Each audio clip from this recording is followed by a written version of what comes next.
So what in the world is a medium? A medium is a continuous arrangement of matter. The reason we're talking about a medium is because a medium is what will carry a wave. Continuous means there are no gaps. The plural of medium is media. Here are some examples of media that can carry a wave. The air in a room, water in a lake, ocean, or bathtub, a long rope held taut, a guitar string.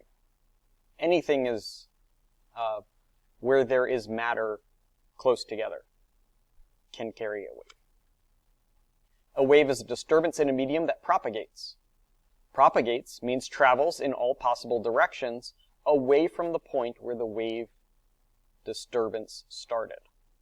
Disturbance means that some of the molecules of the medium move out of their place, which causes the molecules next to them to move, which then moves the molecules and next to them, and so on, like a domino.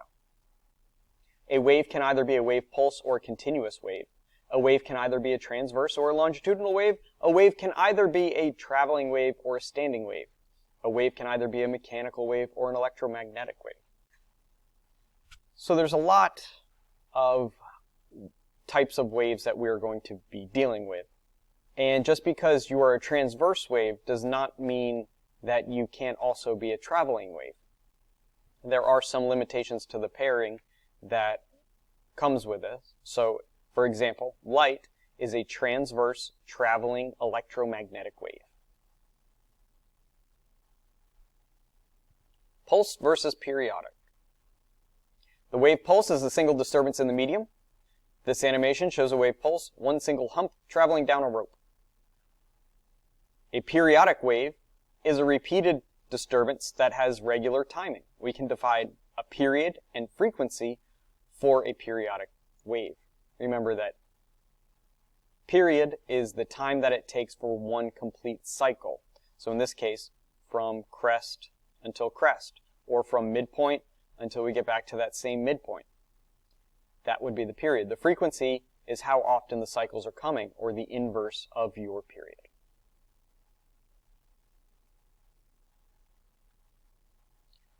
All waves involve particles moving in simple harmonic motion, causing particles next to them also undergoing simple harmonic motion, causing the particles next to them. Right. If the particles themselves move in the direction perpendicular to the motion of a wave's propagation, or traveling, then the wave is a transverse wave as seen below. The transverse wave is what you think of when you think of a wave. It's that sinusoidal curve to it. This wave is propagating to the right. Look at the solid arrow pointing up to the right. Each particle, or blue sphere, moves up and down perpendicular to the wave's rightward propagation. So this is a transverse wave.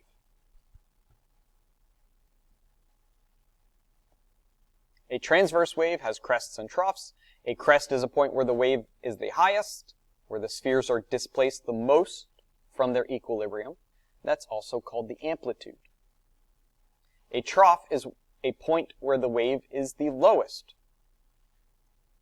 You see the white solid arrow pointing to the right, directly under the wave crest? Pretty cool. Wave speed versus particle speed. Crests and troughs move to the right at a certain speed. This is called a wave speed, shown by the velocity arrow on this leftward animation. The speed of the wave depends on the properties of the medium that carry the wave. That means that all waves in the same medium will have the same wave speed.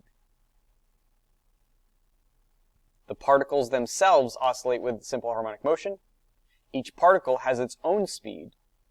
The many arrows on the right animation, the up and down arrows, the speeds of the individual particles are called the particle speed. The wave speed and particle speed are never the same or even related. You have one moving in the x direction and you have one moving in the y direction. They're not related. They have to be treated independent of each other.